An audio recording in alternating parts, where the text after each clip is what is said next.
Hello दोस्तों, स्वागत है आप सभी का आपके अपने चैनल स्टडी विद एपीएस में। UP triple S C homeopathic pharmacist मुख्य परीक्षा संभावित फाइनल कट ऑफ क्या हो सकती है, डीवी के लिए कितने अभ्यर्थी शॉर्टलिस्ट हो सकते हैं, कब तक जारी होगा आपका रिजल्ट। तो हाँ दोस्तों, UP triple S C homeopathic pharmacist जिसकी मुख्य परीक्षा 2 फरवरी को संपन्न हो चुकी है और आंसर की भी आ चुकी है। तो आंसर की आने के बाद मैंने एक पोल कराया था कि आपके आंसर की आने के बाद कितने मार्क्स बन रहे हैं। उसी के अनुसार मैं आपकी संभावित जो कट ऑफ है वो आपको बताई जाएगी कि क्या संभावित कट ऑफ हो सकती है। तो मैं आपको दिखाऊंगा कि कितने अभ्यर्थियों ने पोल किया था और डीबी के लिए कितने अभ्यर्थी शॉर्टलिस्ट होंगे, इस वीडियो में हम देखेंगे। तो आपको पता ही है कि आपकी जो परीक्षा है, मुख्य परीक्षा हुई है, तो उसमें कितने अभ्यर्थी शॉर्टलिस्ट किए गए थे। तो टोटल आपको बताइए कि 397 टोटल पोस्ट थी आपकी। और टोटल अगर अभ्यर्थियों की बात की जाए तो यहाँ पर कितने अभ्यर्थी शॉर्टलिस्ट किए गए थे मुख्य परीक्षा के लिए, तो वो आपके 2722 अभ्यर्थी मुख्य परीक्षा के लिए शॉर्ट लिस्ट किए गए थे। तो यहाँ पर अगर बात की जाए कि कितने अभ्यर्थी ने मुख्य परीक्षा में पार्टिसिपेट किया है, भाग लिए हैं, कितने अभ्यर्थी ने मुख्य परीक्षा दी है, तो यहाँ पर अगर मैं कोई डाटा बताता हूँ जो मुझे मिला है तो उसमें आप सहमत नहीं हो सकते, मुझे पता है, क्योंकि बहुत ऐसे मैंने कई वीडियो में देखा है कि मैं जो डाटा बताता हूँ तो उसमें अलग अलग अभ्यर्थियों का अलग अलग डाटा आता है कि नहीं इतने नहीं इतने। तो इसलिए आपका जो डाटा होगा, जितने भी अभ्यर्थी शामिल हुए होंगे, लेकिन यहाँ पर अगर बात की जाए कि संभावित कट ऑफ क्या हो सकती है, जो सर्वे कराया था मैंने उसके अनुसार, तो कट ऑफ आपकी बहुत कम जाने वाली है। और बात की जाए अगर होम्योपैथिक फार्मासिस्ट में, तो ऐसे बहुत सारे ऐसे अभ्यर्थी हैं जिनके पास वैलिड डिप्लोमा भी नहीं है और उनके अनुसार उनको जो अनुभव है वो भी नहीं है, क्योंकि आपका जो शैक्षिक अर्हता दिया हुआ है वो मैं आपको पहले दिखा देता हूँ, वैसे आपको ये सब पता ही होगा। यहाँ पर आप देख सकते हैं, ये यहाँ पे अनिवार्य अर्हता जो थी होम्योपैथिक फार्मासिस्ट के लिए वो क्या थी। तो यहाँ पर आप इंटरमीडिएट आपकी परीक्षा विज्ञान के साथ गणित या जीव विज्ञान होना चाहिए और साथ ही साथ 2 वर्षीय होम्योपैथिक फार्मासिस्ट का डिप्लोमा अवश्य प्राप्त होना चाहिए।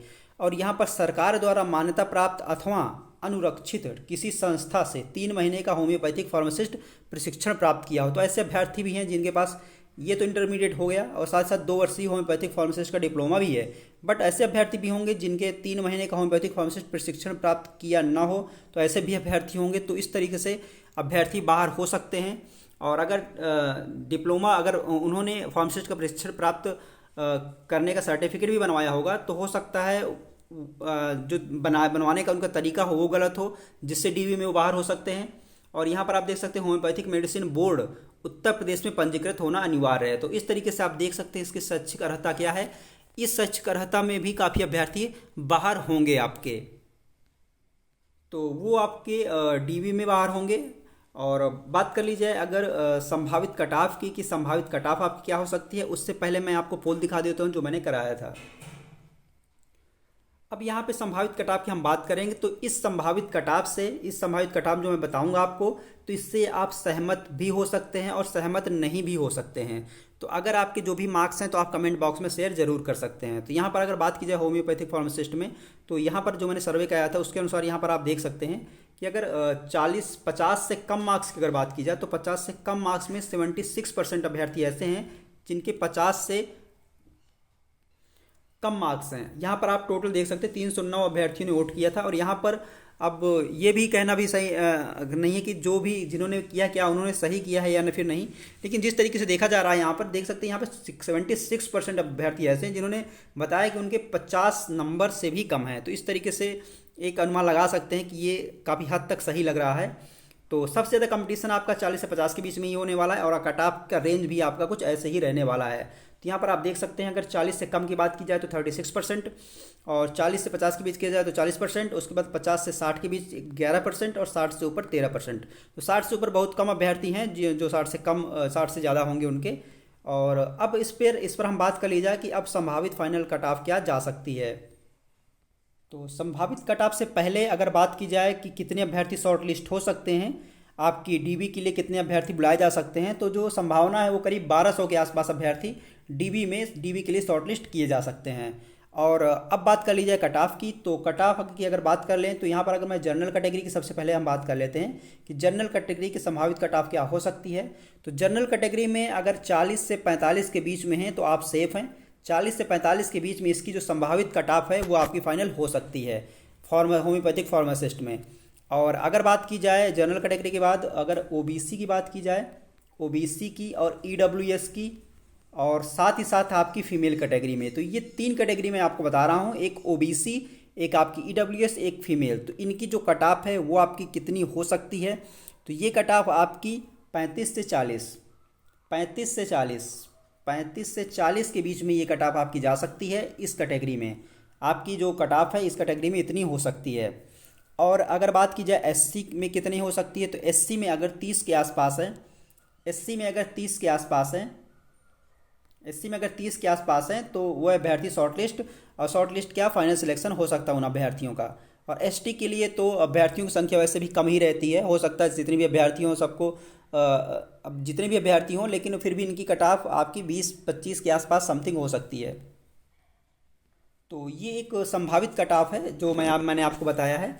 तो और अब बात कर ली जाए कि अब इनका जो रिज़ल्ट है वो कब तक जारी हो सकता है डीवी के लिए। तो डीवी के लिए जो रिज़ल्ट है वो आपका कब तक आ सकता है, तो संभावना यही है कि आपका जो रिज़ल्ट है वो आपका अप्रैल तक जारी कर दिया जाए। अप्रैल तक उम्मीद है कि आपका जो रिज़ल्ट है वो जारी हो सकता है। आपको पता ही है कि जो अभी तक आयोग ने जो भी एग्ज़ाम करवाए थे सब कम अभ्यर्थी जिसमें शामिल थे, छोटी परीक्षाएं थी, उनका अभ्यर्थी आयोग ने एग्ज़ाम करवाया और एक एक दिन में 2-2 परीक्षाएं करवाई हैं।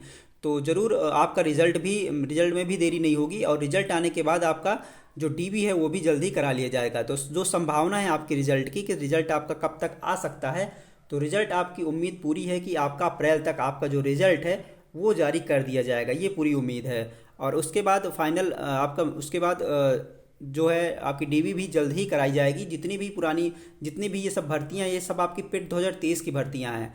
पेट 2022 की भर्तियां भी हैं, पेट 2023 की भर्तियां भी हैं। तो पेट 2023 की आपको पता है कि काफ़ी जो एग्ज़ाम छोटे छोटे वो आयोग ने करवाए हैं, और इनके रिजल्ट जारी करके आयोग इनकी डीवी भी करा करके जितने भी, क्योंकि अभ्यर्थियों की संख्या कम है तो आयोग को ज़्यादा दिक्कतें नहीं होंगी, और जल्द से जल्द इनका डीवी ख़त्म करा के फाइनल रिजल्ट आयोग जारी कर सकता है।